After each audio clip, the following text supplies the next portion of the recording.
OTT KPK tak ganggu proyek di Kota Pasuruan. Siswa SMKN Rembang unjuk rasa harga villa tak semahal biaya SPP. Tangkap 2 bandar, BNN Kabupaten Pasuruan amankan 100 gram sabu.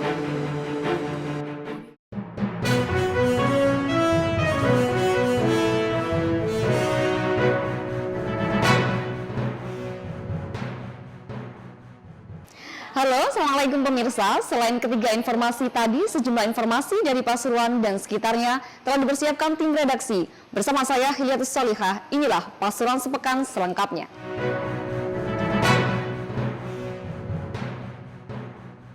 Kecelakaan terjadi di Tol Gempol Pasuruan. 2 penumpang pickup kritis setelah menabrak kendaraan penyiram rumput tol. Kecelakaan terjadi di Tol Gempol Pasuruan Gempas pada Kamis 11 Oktober 2018. 2 penumpang pick-up kritis setelah menabrak kendaraan penyiram rumput tol. Kecelakaan terjadi sekitar pukul setengah 4 sore di jalur Tol Gempas, tepatnya di kilometer 5,3A, melibatkan pick-up dengan kurungan ayam dengan pick-up penyiram rumput dan tanaman tol. Saat itu pick-up dengan seorang pengemudi dan 2 penumpang melaju kencang dari arah Surabaya menuju Pasuruan. Tiba-tiba pick-up tersebut seperti tak terkendali hingga kemudian menabrak mobil penyiram yang tengah berhenti di pinggir jalan tol. Kerasnya tabrakan membuat pick-up terpelanting. Bahkan, mobil pick-up penyiram bernopol S9687HF terdorong hingga naik ke gundukan tanah sisi kiri jalan tol. Akibat kecelakaan ini, 2 penumpang pick-up ayam dilaporkan langsung tewas di lokasi kejadian. Sedangkan pengemudi pick-up luka ringan, berikut 3 petugas penyiram rumput tol mengalami luka lecet. Sempat dinyatakan tewas, seorang penumpang pick-up akhirnya dapat diselamatkan oleh tim medis RS Bangil. Kuat dugaan pengemudi pick-up mengantuk hingga menabrak kendaraan penyiram tanaman tol. Yang ya terjepit Pak, keduanya. Ketiganya terjepit, cuma yang sopirnya tadi sempat bisa keluar. Bisa keluar. Ya tinggal yang 2 yang bisa keluar. Sing terluka sing sampean tahu ada berapa orang? Ada ya 3 orang, cuma yang sopirnya kurang nggak parah Pak. Oh, yang 2? Yang 2 parah sama sampai patah tulang. Dugaan sementara karena apa Dan? Sementara kami juga mungkin ngantuk. Ini nabrak mobil apa? Mobil lagi petugas penyiram yang di lapangan di tol. Polisi juga telah memeriksa sejumlah saksi, terutama petugas penyiram rumput tol. Dari Pasuruan, tim liputan melaporkan. Kecelakaan terjadi di jalan raya depan KUA Kecamatan Pojentrek, Kabupaten Pasuruan. Seorang wanita pengendara sepeda motor tewas setelah keserempet dump truk. Kecelakaan terjadi di jalan raya depan KUA Kecamatan Pojentrek, Kabupaten Pasuruan. Seorang wanita pengendara sepeda motor tewas setelah keserempet dump truk. Korban diketahui bernama Merilia Anizar Lerani, bekerja di RSUD Sudarsono. Heru Supriyanto, Kades Pelinggisan mengatakan peristiwa terjadi sekitar pukul setengah 3 sore. Awalnya korban ditemukan tewas di lokasi kejadian. Belakangan diketahui Merilia berkendara motor hendak menjemput suaminya pulang yang juga bekerja di RSUD Sudarsono, Kota Pasuruan. Peristiwa tersebut bermula saat Merilia dengan Vario bernopol DK2545KAF melaju dan akan menyalip dump truk bernopol S8069UKI dari arah barat menuju ke timur. Tanpa diduga-duga saat menyalip, datang motor dari arah berlawanan yang juga melaju kencang. Seketika itu, ia menghindari tabrakan dengan motor di depannya. Hanya saja, ia justru menyerempet dump truk yang akan disalipnya hingga terjatuh dan terlindas roda truk.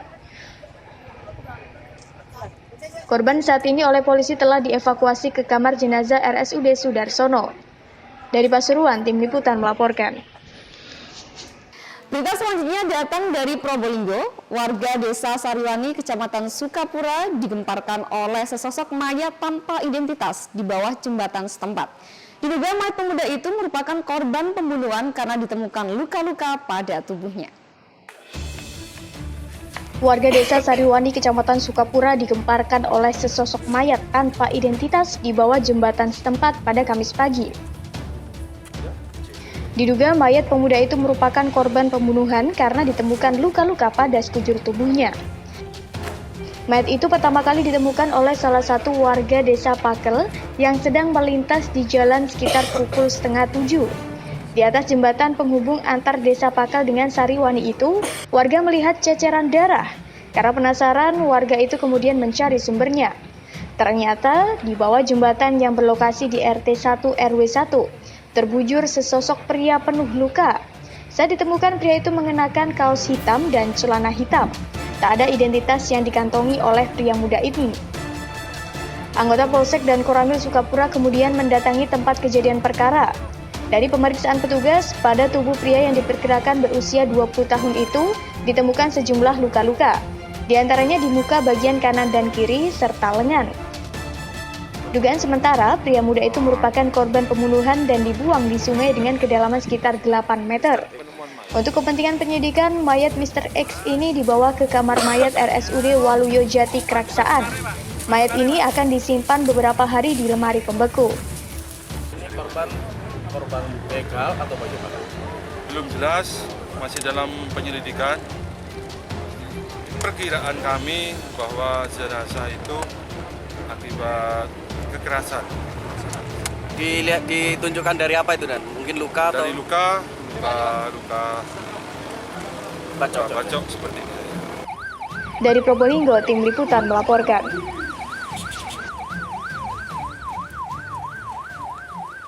Proyek pengembangan pusat layanan usaha terpadu Koperasi Usaha Mikro Kecil dan Menengah Kota Pasuruan tetap berjalan. Hal sama juga diarahkan pada proyek lain sebagaimana jadwal pengerjaannya. Proyek pengembangan pusat layanan usaha terpadu Koperasi Usaha Mikro Kecil dan Menengah PLUT KUMKM Kota Pasuruan tetap berjalan. Hal sama juga diarahkan pada proyek lain sebagaimana jadwal pengerjaan. Proyek PLUT diketahui merupakan salah satu proyek yang menyebabkan Setiono tertangkap karena disangka terima suap oleh KPK. PLT Wali Kota Pasuruan Raharto Teno Prasetyo memastikan semua proyek di Kota Pasuruan saat ini termasuk PLUT tetap berjalan. Pasalnya, perjanjian pekerjaan proyek PLUT maupun proyek lain merupakan perjanjian antara dua instansi bukan perorangan yang sudah berlangsung sebelum adanya OTT KPK. Tapi yang pasti proyek-proyek tetap berjalan, Pak, ya? Tetap, jadi semuanya. Saya tegaskan bahwa perjanjian pekerjaan proyek itu adalah dari dua instansi, jadi tidak perseorangan. Jadi tetap harus melaksanakan pekerjaan sesuai dengan dokumen kontrak yang harus segera diselesaikan sesuai dengan aturan kontrak yang berlaku. Selain itu, kasus suap yang melibatkan Setiono, Wali Kota Pasuruan nonaktif, juga ditegaskan tidak mengganggu aktivitas Dinas Koperasi dan juga Dinas PUPR. Puluhan siswa SMKN Rembang demo mendatangi kantor kepala sekolah. Siswa memprotes harga SPP per bulan yang dinilai memberatkan dan tak sesuai aturan. Siswa SMKN 1 Rembang melakukan unjuk rasa di sekolahnya pada Kamis pagi. Dalam tuntutannya, mereka menuliskan bahwa harga SPP di sekolahnya lebih mahal ketimbang harga sewa villa di Songgoriti. Siswa-siswi SMK ini sudah berkumpul di halaman sekolahnya sejak pagi. Dengan membawa berbagai macam tulisan, mereka menuntut kejelasan dana BOS kepada kepala sekolahnya. Berbagai macam spanduk berisi keluhan dibawa oleh siswa berbaju batik biru bawahan putih ini. Bahkan mereka membandingkan biaya sekolahnya dengan harga villa di Songgoriti, Batu. Bukan hanya itu, mereka juga meminta supaya tikus berdasi yang dianggap membuat biaya SPP-nya mahal dikeluarkan. Sampai saat ini belum ada keterangan resmi dari pihak sekolah maupun dari UPT Pendidikan terkait unjuk rasa ini. Pihak kepolisian pun juga diturunkan untuk mengamankan jalannya unjuk rasa. Dari Pasuruan, tim liputan melaporkan. Badan Narkotika Nasional Kabupaten Pasuruan gagalkan peredaran gelap sabu. Selain menangkap 2 bandar, sabu seberat 100 gram turut diamankan. Badan Narkotika Nasional BNN Kabupaten Pasuruan gagalkan peredaran gelap sabu. Selain menangkap 2 bandar, sabu seberat 100 gram turut diamankan. Kepala BNN Kabupaten Pasuruan Erlang Dwi Permata mengatakan pengungkapan dan penyelidikan ini dilakukan bersama-sama dengan BNN Provinsi Jawa Timur sejak April 2018. 2 pelaku masing-masing berinisial KTK asal Riau dan IRL beralamat di Beji, Kabupaten Pasuruan. Keduanya ditangkap dalam sebuah perjalanan tepat di pertigaan Jalan Raya Gempol, Kabupaten Pasuruan pada Sabtu 15 September lalu.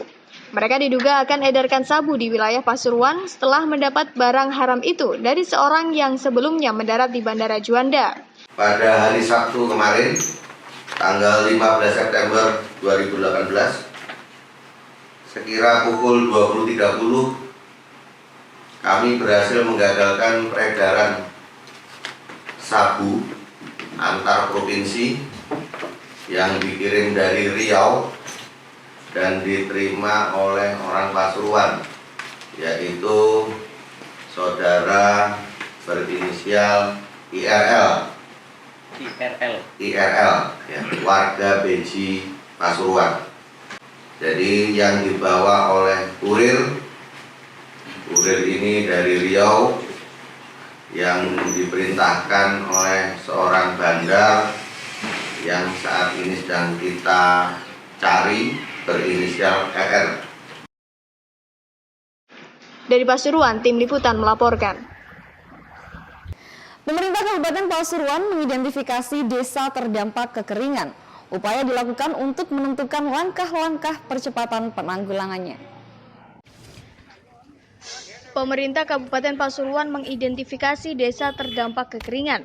Upaya dilakukan untuk menentukan langkah-langkah percepatan penanggulangannya.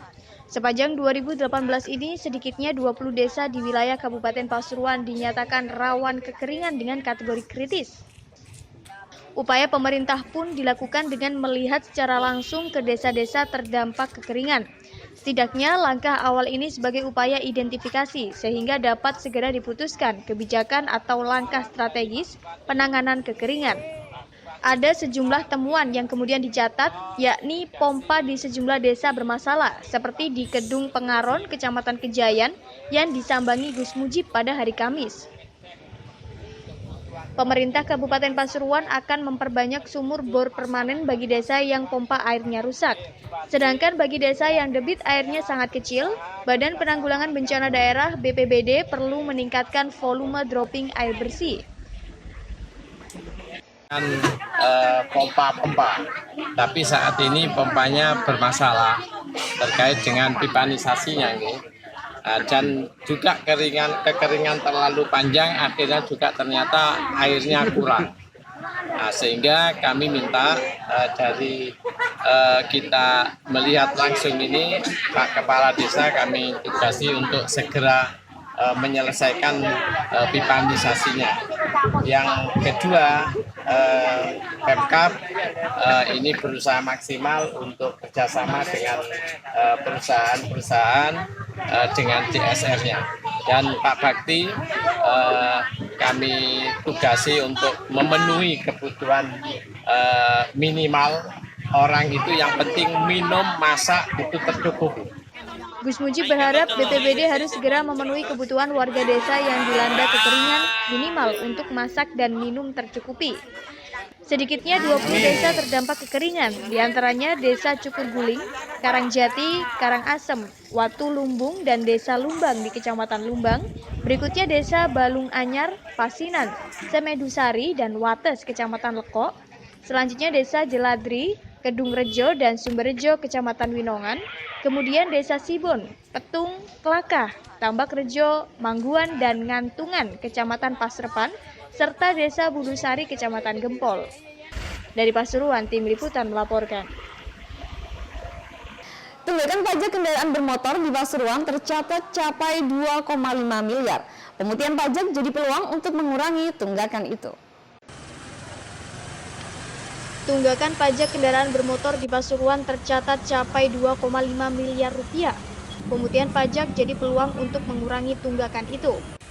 Dari total 2,5 M itu, ada sekira 11 ribuan unit yang menjadi penunggak pajak.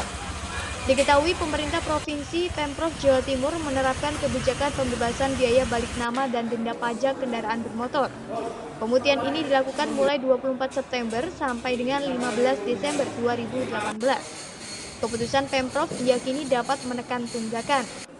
Waktu yang tersisa sekira 2 bulan ini dimanfaatkan untuk memenuhi target pemenuhan besaran pajak. Samsat terus mencoba melakukan sosialisasi ke warga sehingga informasi pemutihan bisa tersampaikan secara menyeluruh. Kalau misalkan penunggakan pajaknya sampai dengan saat ini di tahun 2018 ini sekitar 2,5 miliaran yang memang menunggak pajak. Kemudian kalau misalkan untuk unitnya sendiri itu sekitar hampir 11.000 unit yang belum atau menunggak pajak itu dominasinya tentunya kendaraan roda 2. Dari Pasuruan, Tim Liputan melaporkan. Pabrik pengolahan oli bekas PT Berdikari Jaya bersama di Jalan Raya Lumajang, Kelurahan Kedung Asem, Kecamatan Wonoasih, Kota Probolinggo dilaporkan mengeluarkan bau. Keluhan itu pun ditindaklanjuti oleh Komisi 3 DPRD Kota Probolinggo dengan melakukan inspeksi mendadak. Pabrik pengolahan oli bekas PT Berdikari Jaya bersama BJB di Jalan Raya Lumajang, Kelurahan Kedung Asem, Kecamatan Wonoasih, Kota Probolinggo, dilaporkan mengeluarkan bau. Keluhan itu pun ditindaklanjuti oleh Komisi 3 DPRD Kota Probolinggo dengan melakukan inspeksi mendadak. Bersama dengan petugas Dinas Lingkungan Hidup DLH setempat, para wakil rakyat melakukan pemeriksaan ke sejumlah bagian pabrik pengolahan oli bekas. Salah satu lokasi pemeriksaan adalah tempat penimbunan limbah B3, serta lokasi pengisian limbah cair sisa produksi, juga dari tempat penampungan ke mobil tangki yang akan membawanya. Sidak itu dilakukan karena sebelumnya ada laporan dari warga setempat ke pihak DPRD, di mana warga mengeluhkan munculnya bau menyengat yang diduga karena proses produksi pabrik pengolahan oli bekas itu. Dari hasil pemeriksaan anggota dewan di lokasi, tidak ditemukan kondisi seperti yang dilaporkan, yakni adanya bau menyengat dari areal pabrik. Padahal saat bersamaan, 7 reaktor oli bekas sedang beroperasi semua. Walaupun tidak ditemukan bau atau kondisi seperti yang dilaporkan ke Komisi 3 DPRD setempat, pihak anggota dewan dan petugas Dinas Lingkungan Hidup tetap meminta komitmen pabrik untuk terus memperbaiki pengolahan limbah tersebut. Jika tidak, maka akan diberikan sejumlah sanksi, di antaranya penutupan sementara operasional pabrik tersebut. Kalaupun yang disampaikan oleh warga itu ada bau, kemungkinan besar tadi yang disampaikan oleh manajer produksi Mas Minkit ini bahwa itu pada waktu itu pengisian kepada tangki bahan bakar itu dicurah. Nah sekarang sudah seperti kita lihat sendiri sudah ada selang. Namun demikian kami Komisi 3 tetap mengharapkan kepada perusahaan untuk betul-betul memperhatikan apa yang dikeluhkan warga. Dulunya kita memang curah, pengisian itu ke tangki itu curah. Jadi kemungkinan pada saat kita curah, dia keluar. Gas ini sama kayak kita isi di pom bensin, dia akan keluar. Begitu sekarang kita lakukan tindakan seperti ini, ditambah lagi kita tutup pada saat pengisian, ya sudah aman. Udah benar-benar kita sudah uji semua, ya udah nggak ada lagi gitu loh. Walaupun tidak ada temuan, pihak DPRD setempat meminta agar manajemen pabrik tidak menutup mata atas potensi polusi akibat aktivitas pabrik tersebut, sehingga masyarakat tidak resah karena bau menyengat yang ditimbulkan. Dari Probolinggo, Tim Liputan melaporkan.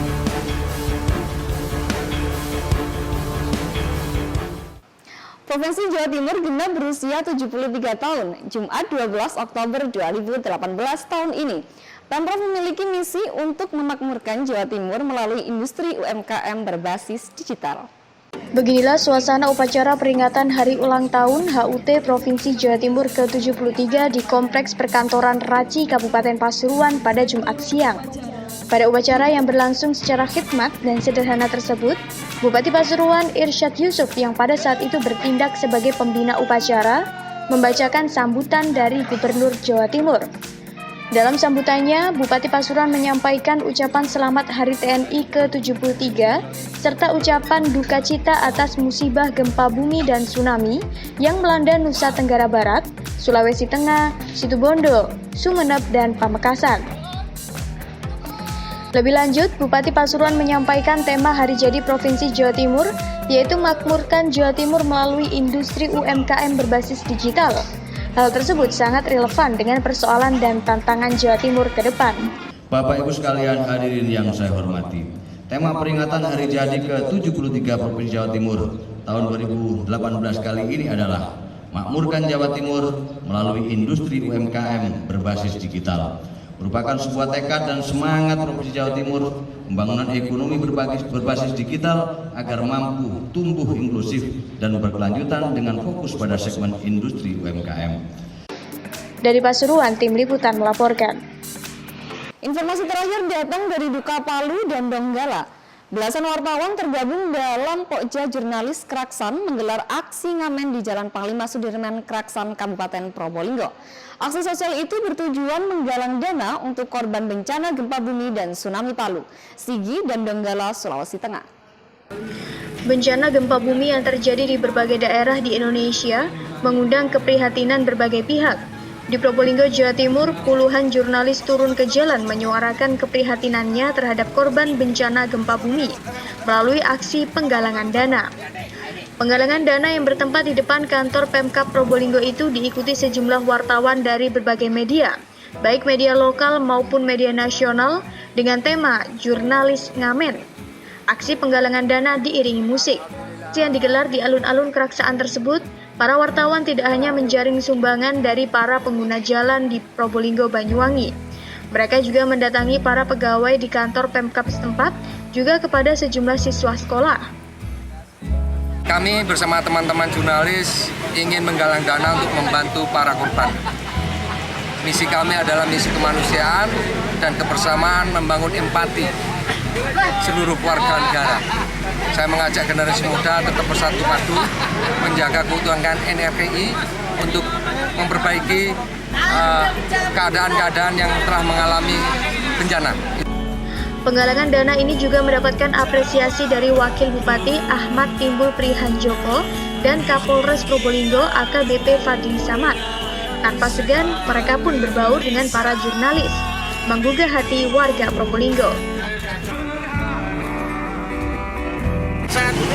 Senang sekali nih teman-teman yang mengadakan acara semacam ini dari bentuk dari kepedulian dari sebagian warga sama teman-teman pers yang sudah sesama.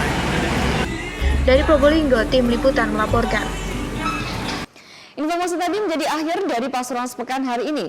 Mewakili tim redaksi yang bertugas, Hayatus Solihah pamit. Wassalamualaikum warahmatullahi wabarakatuh dan sampai jumpa.